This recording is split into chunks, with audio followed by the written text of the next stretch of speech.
Well, I've always played since I was a kid, home games and things like that.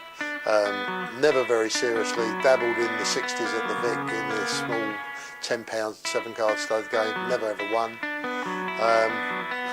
Then once I couldn't play blackjack anymore in the late 80s, I sort of converted over to trying to get a living at poker in Vegas. So that's when I started studying it seriously.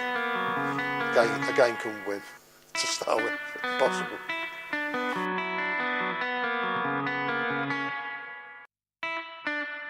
Just that they wouldn't let you play anymore. You know, it's in the end the heat got too much, and they grind you down in Vegas. You know, so it was either try and pay the rent with another means. In the end, we had to. They called the bailiffs in, and we had to get out quick.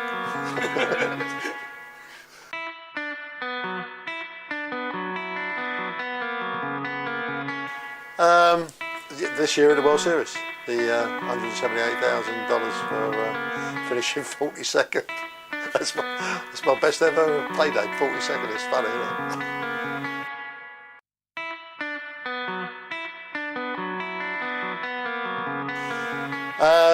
Oh, blimey, that's hard. There's so many.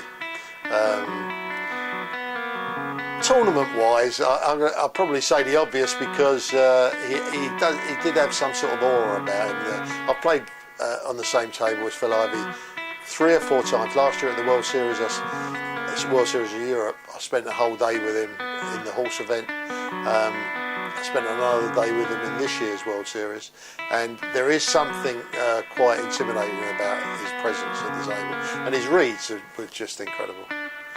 So I would say him. That's the obvious one. Cash, there's been too many probably, you know. And there's different types. There's ones who you think could be great, but you'd never risk a shilling having a percentage with them, and others that are not quite so good, but you would back them for everything, you know. So.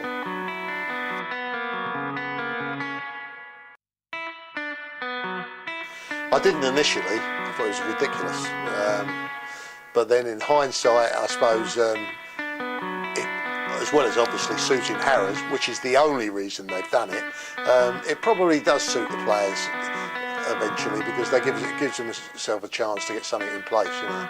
I know that if I'd have made it, for example, I wouldn't have had anything in place, so it would have given me a chance of doing something with some sponsors, you know. So it's probably not a bad thing. But it does lose a bit of momentum. I mean, it just does seem a little bit ridiculous, doesn't it? That, you know, why they can't have a week's break, you know, and then get going again. I don't know. It just seems a little bit long.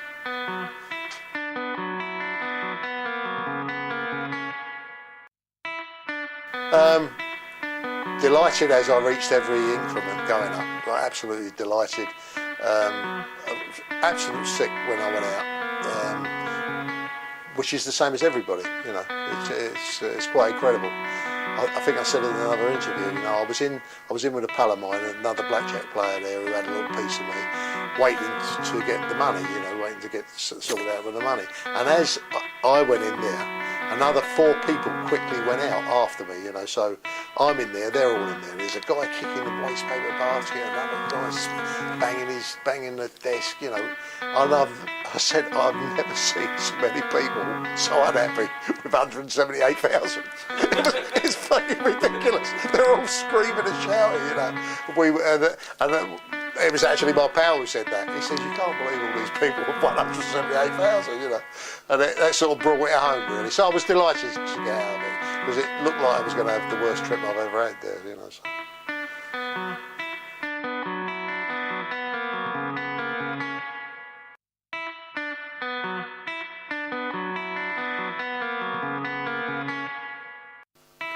To watch football, to play, it's no contest.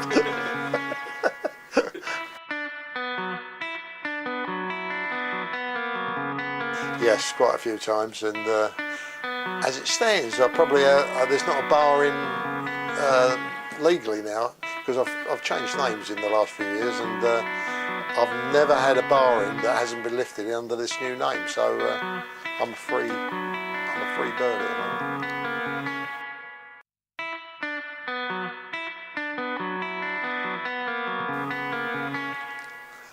Strange. on the beach in Goa. I woke up on the beach in Goa, surrounded by cows. I didn't realise they had cows on the beaches in Goa, but that was last year actually.